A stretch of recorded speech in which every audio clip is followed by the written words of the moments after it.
as in COVID in general, as when was the first time I heard about it, or when what was my response is the first time I hear about it.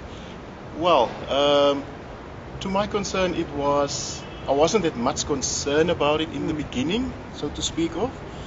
But when I first realized it on the televisions and on the news, etc., then I also became aware of the fact that this thing can affect us, and it may have the potential of affecting us. This is unlike the norm that we know about the bird flu, etc., that we are aware of. Then, okay, we will say, okay, we know that people will find something to cure this or to cure that, and it won't affect us in that much of a way itself until it reaches our shores. And then that is actually when it starts to hit home for myself, in saying this might have the potential of upsetting a lot of things. And as we know, it actually did throw a whole world, a whole life around. And how did I cope during the lockdown? Well, as everybody else would do, it was tough at first, but eventually you get used to the fact that you can't move around as freely as you want to, and only go to the stores for what you actually need, and not just for if you want to go there and just go and buy a sweet or whatever the case may be, only for the necessities. I became used to that sort of lifestyle in the later stage. Yes, a couple of months, 1, 2, 3 months down the line, and it becomes like a sort of an issue.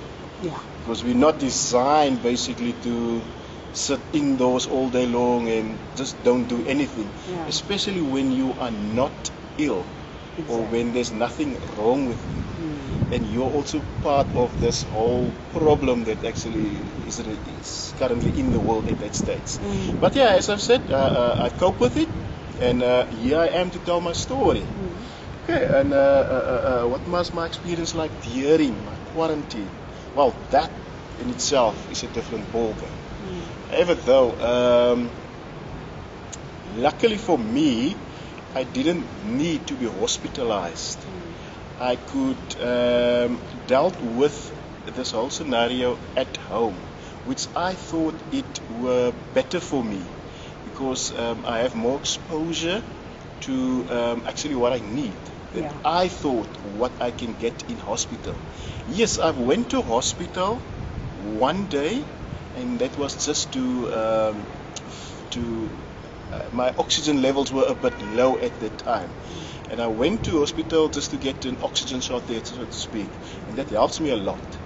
But fortunately enough for me, at that time, it was said to me that there wasn't any beds available at that time.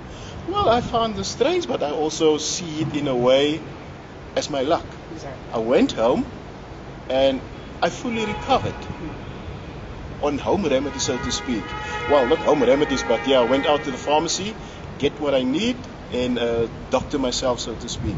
It was a bad experience, because in the beginning you're not exactly sure as to how you're going to cope with this and what to do with it.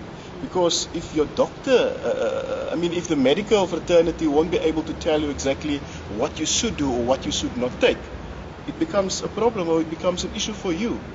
And the sort of mindset that you need to apply to this thing is like one of, will I survive? Can I survive this thing? But in my case, I said to myself, no, Andre, you are suffering from a comorbidity, which is hypertension in the States, so which put myself in a higher risk for contracting this thing. And I was saying to myself, if you do contract this virus, you can't sit back and relax and wait for this thing to go over or to leave your body. You need to be proactive, and that is actually what I did. When I noticed this thing entering my body, I didn't wait for the test results to come back. I immediately started to tackle it with what the old people call the old home remedies, etc. So in a way, I would say that is also what helped me going through this and getting better at the end of the day. And I'm glad for that. I'm here, as I once again said, I'm telling my story to the world out there. And what was my the reaction from my family and friends? Well, as I can say, I completely adore what they did. I have the full support of my family and friends.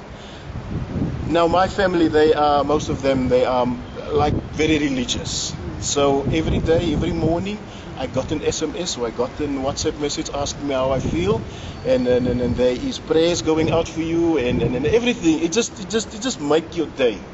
And in my instance, I'm very glad, or I'm very lucky to have family and friends like that, so to speak. And yeah, I'm very glad that, as I said, having friends and family like that. Do I think the virus is saying how I feel about life? Yes, definitely. In the first place, it makes me more humble as to what I thought or what I think I am before this COVID. It brings you down to earth, and it puts you there in saying, listen, even something that you are not able to see have the potential of putting you down there. So do not live life, I mean, think that you are bigger than life. You're part of it.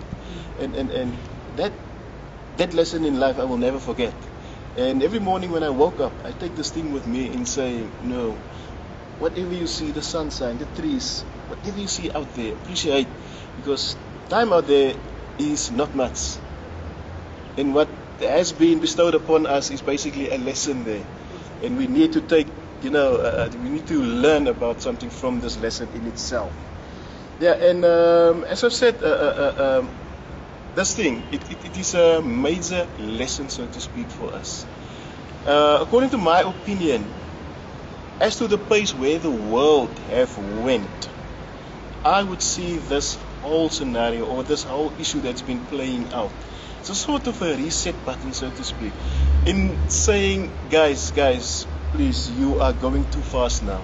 I need to do something. Yes, there is still questions regarding whether this thing has been made by somebody or if it is natural. We don't know. But whatever this thing is, it is come down on us in saying, I have the potential of putting you down, of stopping you in your tracks with what you are doing. And the lesson I think that we should take out of there is take nothing for granted. Be humble. And see who is around you and take care more about people. This thing have actually come back in saying to us, we need to come together, we need to work more closely with one another, instead of everybody rushing down off in his own direction for his own well-being. We need to come together in saying that the world is only one place, and we need to look after this, we need to look after one another in order to survive this whole ordeal.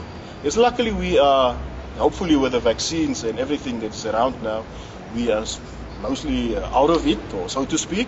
But yeah, the lesson here is be humble, take care of one another. And guys and girls, that is my story to you out there.